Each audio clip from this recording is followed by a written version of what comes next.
I know why you clicked on this video.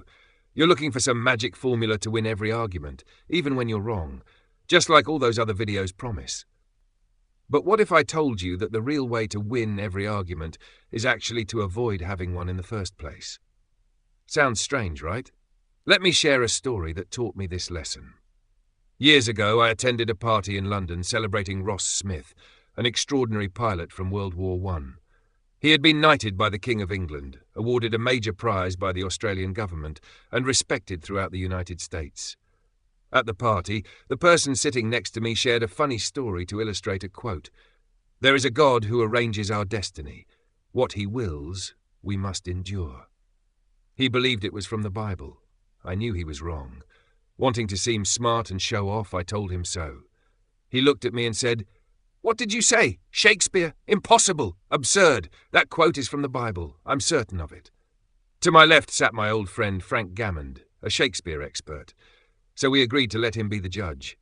Frank listened, nudged my foot under the table and whispered, "Dale, you're wrong. He's right, it's from the Bible." On the way home that night, I was frustrated. I asked Frank, "Wait, don't you know that quote is actually from Shakespeare?" "Of course I know. It's in Hamlet, Act 5, Scene 2, he said. "But we're at a party. Why prove him wrong? Will it make him like you more? Why not let him save face? He didn't ask for your opinion. Arguing won't help you at all."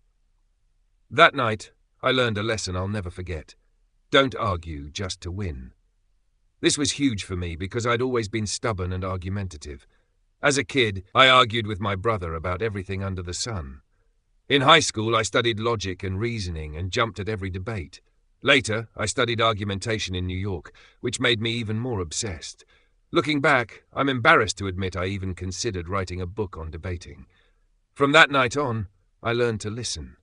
I observed thousands of arguments, and one truth became crystal clear. The best way to win a dispute is to avoid having one at all. Arguments should be avoided like venomous snakes, earthquakes, or volcanoes. 9 out of 10 arguments end the same way. Everyone leaves convinced they're right, and the gap between them grows wider. But the truth is, no one ever really wins an argument. If you lose, you've lost. And if you win, you still lose. Why? Because when you prove someone else wrong, you expose the gaps in their knowledge, the flaws in their reasoning, and make them feel small. Their pride is hurt, and they may feel bitter or resentful. Meanwhile, you, proud of your victory, forget something important. When people are forced to go against their own beliefs, they cling to them even harder. In the end, even your win is really a loss. Years ago, I had a student named Patrick J. O'Hare. He had little formal education and loved to argue. He'd been a driver, a salesman, and a bit of a disaster at both. He often quarrelled with the very people he was trying to sell to. When a customer criticised his product, he would blush red with anger, as if he wanted to hit them. And yet, he often won these arguments. He told me, "I'd leave a client's office feeling proud that I had taught him a lesson, but in reality, I didn't sell him anything." I didn't teach Patrick how to argue to win. I simply told him to speak less and avoid unnecessary disputes. Later, he became one of the top salespeople at White Motor Company in New York. How did he do it? According to him, if a customer said, "What, a white motor truck? Terrible. I won't buy it. I'll get a whose truck instead," I'd say, "Yes, that truck is very good. If you buy it, you won't be wrong. That company is reputable and provides excellent service." After that, the customer couldn't argue anymore. There was nothing left to debate. I'd move on from their choice and start highlighting the advantages of white motor trucks instead. There was a time when criticism made me angry. I wanted to find the flaws in a product, and the more I argued, the more customers defended it.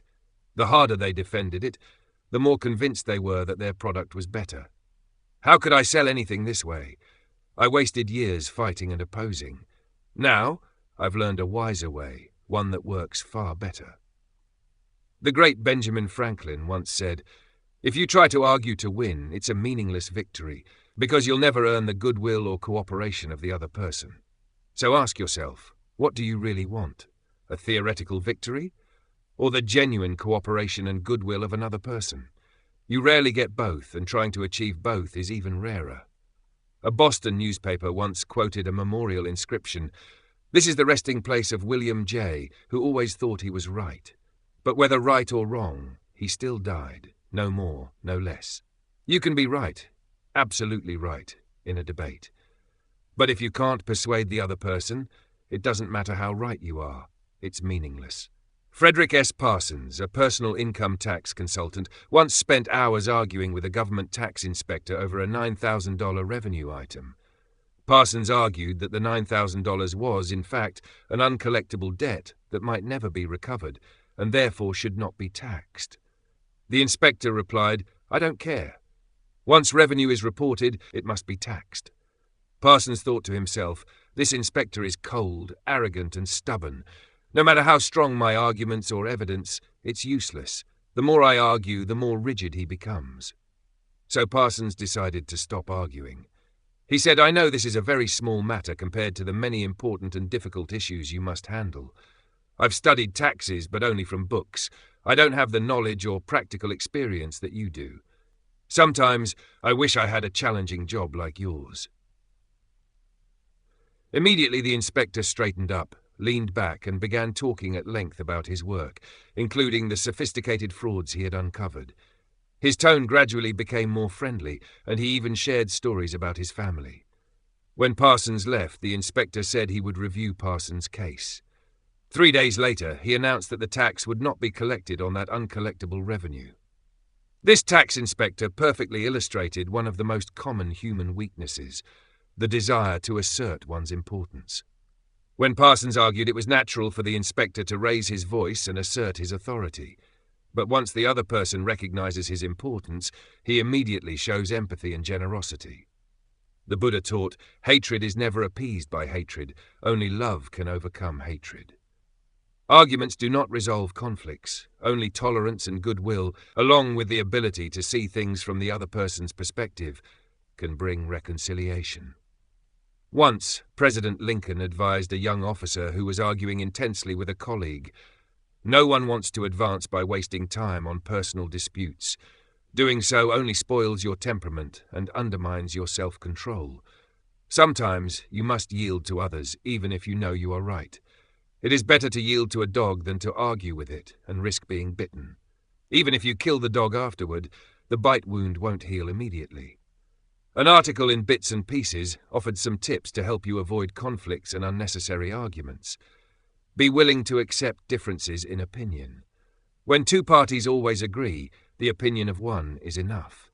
If there is disagreement, it is an opportunity to adjust before making a serious mistake. Don't trust your first reaction. Our natural first response in an uncomfortable situation is often self-defense. Be careful. Stay calm and deliberate about your first reactions. They may be the worst possible, not the best. Control your emotions. Remember, people can judge someone's character by seeing them lose their temper. Listen first. Give your opponent a chance to share. Let them speak fully. Don't interrupt, argue, or refuse to listen, as this only builds barriers. Strive to create bridges of understanding and empathy. Find common ground. When hearing the other person's viewpoint, focus first on what you agree with. Admit mistakes honestly. Acknowledge your own errors and apologize. This reduces your opponent's defensiveness and softens their resistance. Promise to review their opinion carefully. Remember, the other person might be right. Agreeing with them at this stage is much easier than insisting. We tried to explain this to you, but you wouldn't listen, especially when insisting could lead to failure. Thank your opponent for their concern. Anyone who spends time arguing with you cares about what you care about. Treat them as people genuinely trying to help, and you can turn opponents into allies. Don't act hastily. Give both sides time to think through the issue. Suggest meeting again on another day after gathering the necessary information. While preparing for that meeting, ask yourself some tough questions. Does my partner have a valid point? Where is it valid? Do they have an advantage in perspective or reasoning? Will my response solve the problem or just protect my ego? Will it push them away or bring them closer? Will my response earn respect from others? Will I win or lose? What is the cost if I win? If I stay silent, will the conflict end? Is this difficult situation an opportunity for me? Let's summarize the main principles. When you see your opponent getting upset, end the discussion with a light-hearted remark. When debating with someone, Aim so that after the discussion you gain a friend. Never argue with someone senior. Present your opinion humbly. Arguments are a game between two people or groups, but usually no one truly wins. Finally, the best way to resolve a dispute is simply not to let it happen. If you found this video helpful and want to learn more strategies for personal growth and building a better future, please like, subscribe, and check out my other videos. Soft Steps Forward.